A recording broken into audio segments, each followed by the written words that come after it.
Hi, you're face to face with Shell.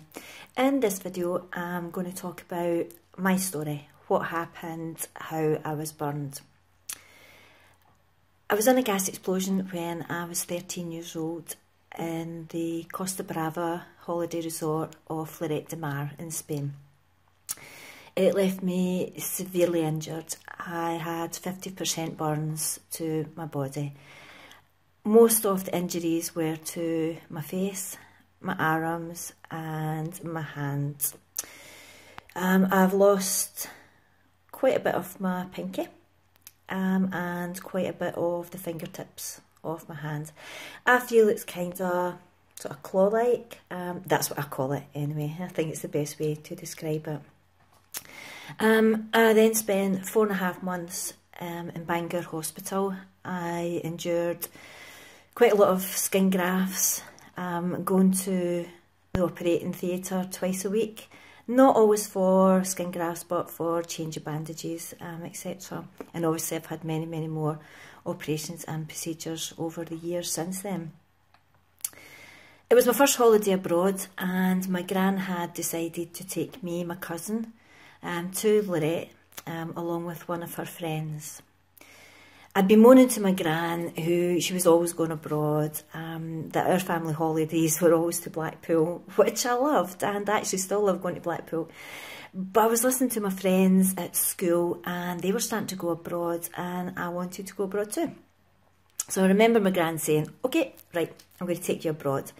I was standing in our kitchen, it was a Sunday morning and it was brilliant and I was just like so excited that I was getting to go abroad. The weeks did seem to drag, but as it was getting closer, my mum and dad were buying me clothes and pesetas for going on holiday. Yep, it was that long ago, long before the euro was even thought of, never mind invented. It was way back in 1984. Not long before we were due to leave, my gran said that the travel company had got in touch with her saying that they were upgrading us to a better hotel. Wow, I wouldn't like to see what the bad hotels were like. Anyway, as the day was drawing closer to our departure, I remember my mum saying, "Now Michelle, remember, don't get burnt." Sorry mum. Anyway, the day arrived, it was the 22nd of June 1984. We were all excited and we left for Edinburgh Airport. Well, the car that I was in left for Edinburgh Airport. There was another car going and it headed for Glasgow. Anyway, quick turnaround and we all headed for Edinburgh. We got there, Gran had lost her passport. Then we found it in the car. Okay, can we check in? We're still all excited as we boarded the plane. It was mine and my cousin's first holiday abroad. So it was the first time flying, meeting new people, chatting to everyone who was so excited to go on holiday, airplane food.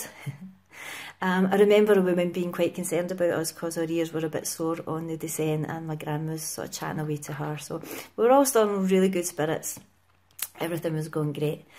Then we arrived in Spain, so you get off the airplane and you get herded onto one of these buses, you know, the ones where you're all trying to stand and hold your suitcase and you're getting thrown about and everybody's having a good laugh at trying to keep on our feet. On the coach to the apart hotel, things then started to feel a bit strange to me. I started just to feel uneasy. I remember looking out of the bus window and thinking things just weren't sitting with me. There was something weird. I remember looking out, there was a cow in a field and I remember saying to myself, it's okay, Shell, you know, look, it's just like back home. You know, but this feeling just would not leave me at all. Then when we got on the bus to the apart hotel, things were still getting a bit uneasy for me. There was this one little boy who kept turning around and looking at me, wouldn't smile, would just keep turning around and staring, and my anxiety was starting to rise by this point. Anyway, our names were called as we arrived to the apart hotel and they looked great, they looked lovely. So we were like, brilliant.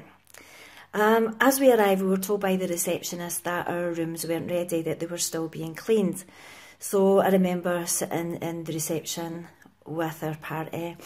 There was a guy who came in from the pool and he was absolutely dripping wet, and there was wires lying across the floor, and I just kept thinking, this is not good for safety. Bear in mind I'm 13, why am I even thinking about these things? Anyway, everybody was in good spirits, and we sat next to a Dutch couples, and I was joining in on the laughs. Anyway, we sat for quite a while, and my gran, she eventually got a bit fed up, and she says, okay, I'm going to ask the receptionist if our rooms are ready. I'll never forget the receptionist. She was a blonde, tall girl, and she was singing the really 80s song with the lyrics, "My baby takes the morning train," and it's just something that's absolutely stuck in my head. Anyway, she said, yeah, your apartment's ready, but no one came to say they were ready. No maid came down and said, you know, number 7, you know, it's ready. Anyway, we ventured up the stairs, and I remember thinking I just couldn't wait to get to the apartment because my case was so heavy. Obviously, 13-year-old, you know, girl taking far too much on holiday. I still do, actually. There was small corridors leading off the main walkway to the apartments, and at the end of the corridor there was a door at either side, and our apartment was on the right-hand side. I remember saying that there was a funny smell. It certainly did not smell like gas, but there was a smell. And one of our party had said, oh, you know what, it's just probably the cleaning fluids. But obviously this statement will haunt me and has haunted me for quite a while. Why did I let people go in? Why didn't I make more of a fuss? Why did, you know, all these whys? I suppose it's just natural. Anyway, we did go in, and Gran was the first to enter. And I remember she tried the light switch and nothing happened. And she opened the curtains, and the light flooded the apartment. I can still see her smiling face as the light hit her, but this was the last time I was to see her. My Gran's friend then entered, my cousin, and then myself. I was so relieved to put my case down because, as I said, it was so heavy. But as soon as I did and I straightened up, there was this almighty bang, and a fireball engulfed the apartment. Well, apparently. I can't remember the fireball, but in a statement to the British consulate, while we were waiting to be flown home, I had told them that I'd seen the fireball. The pain I actually cannot describe. How sore this actually was. I then went into shock, and I just kept thinking, this is a dream. This is not happening, it's a dream. I couldn't see anything because the room was filled with smoke, and it was just so dark. But my next thought, I think your survival kicks in. It's like, get out. I had no idea where I was though. I saw a figure run past me, and I thought in my head it was a little boy. It was my cousin. But I had no idea where the door was, although it was right behind me, and I just thought, I'm going to follow this small boy. The next weird thing that happened as I walked out the corridor, I seen a soldier standing. You know, the one with the red coat and the busby? And what was he doing there? No idea. Never seen his face, but he was standing to attention at the end of the corridor. Guardian angel? Shock? Don't know, but he was there. So everything was just going in slow motion. I remember seeing the blood on my jeans and the skin coming off my arms, and I just couldn't stop looking at them, nor could I stop looking at my cousin's hair, who I now recognised as my cousin. It just looked so funny. It was like one of these really bad type perms. And I just inside wanted to laugh. I know it's weird, but it's. In saying that though, at the same time, we were absolutely screaming for our lives. I've never shouted help and meant it any more than that day. It seemed like forever until someone came, and it was a man with a fire extinguisher. I didn't even know it was on fire. And I was like, wow. A maid, bless her, came running up to us with her arms outstretched to embrace us. These people were amazing. To me, they are heroes. The man that ran in, because he then ran into the apartment to see if he could help anyone else. I can just only imagine the scene that greeted this man.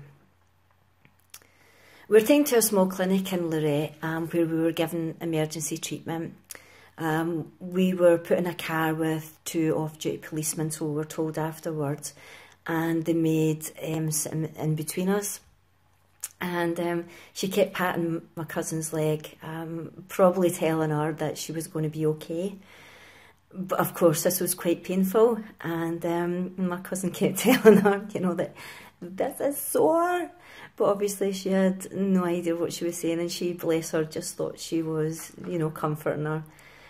At that point, I'm too busy trying to get the fire extinguisher and powder out my hair. You know, after everything that's just happened, this is what I was bothered about. That and the fact that I was in too much pain to actually laugh at the scene that was happening to my right, you know, with the maid, you know, obviously talking in Catalan to my cousin, and, you know, she just had no idea that she was causing her more pain. But bless these people who helped us, and everyone since who has helped us. Cannot thank these people enough. We have never been able to find these people that helped us. I have tried. I have went back to Lloret.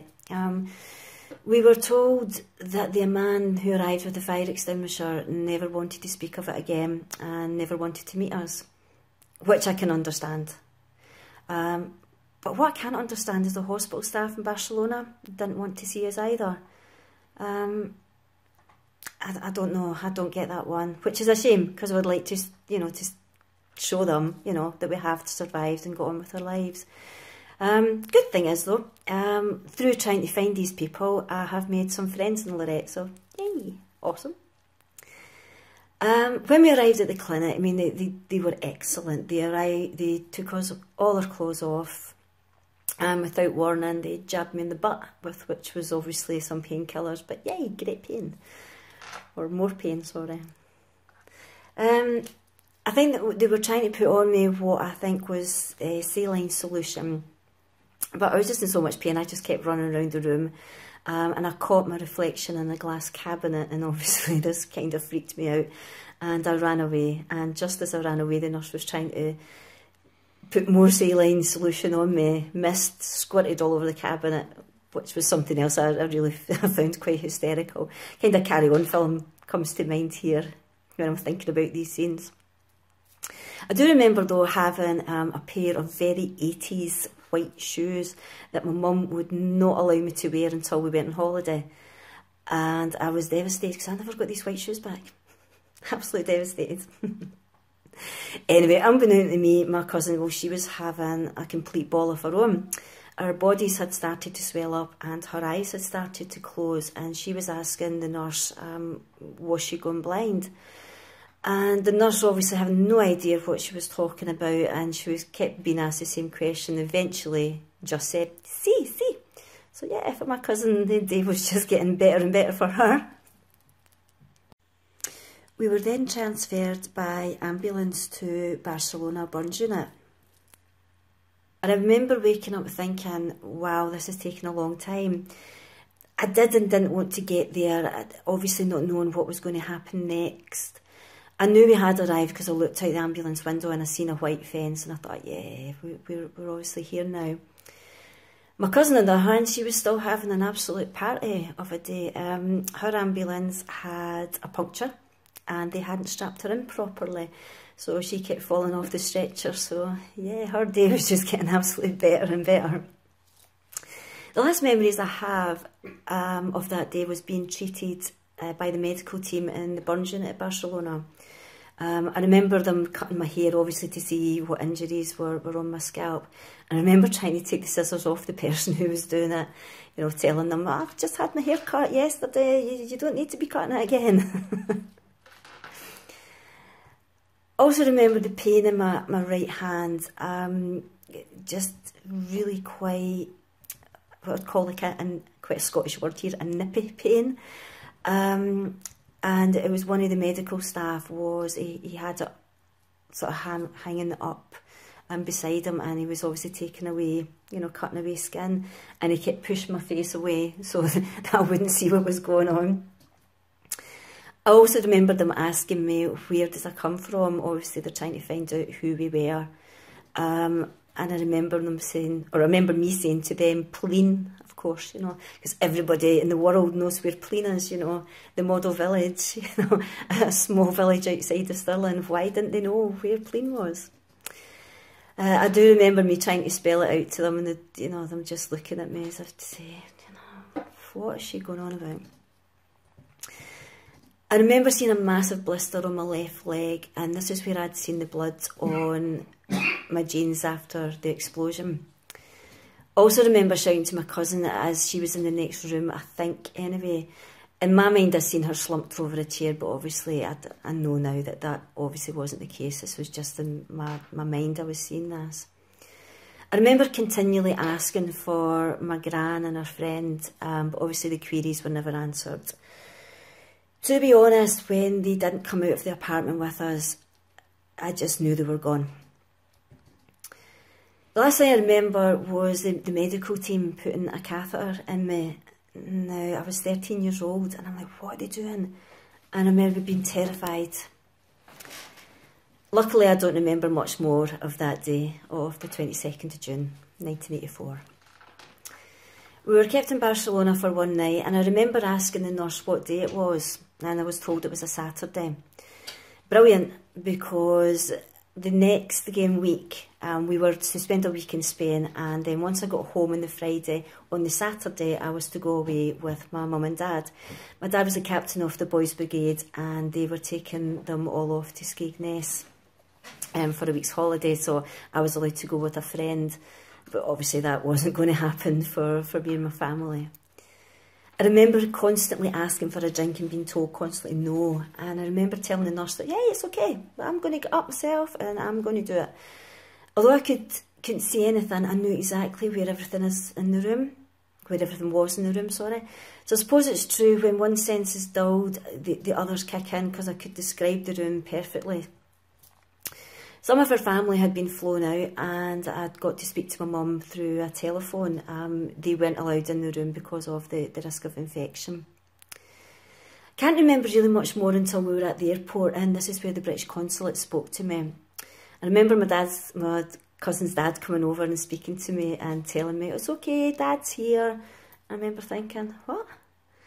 And I remember my mum coming over, you know, and explaining, you know, who was who. Fair enough, we looked pretty similar, you know, both bandaged up like a pair of mummies. And then my mum spoke to me and she says, guess who's here? I knew exactly who she meant. It was my childhood teddy bear, Sooty.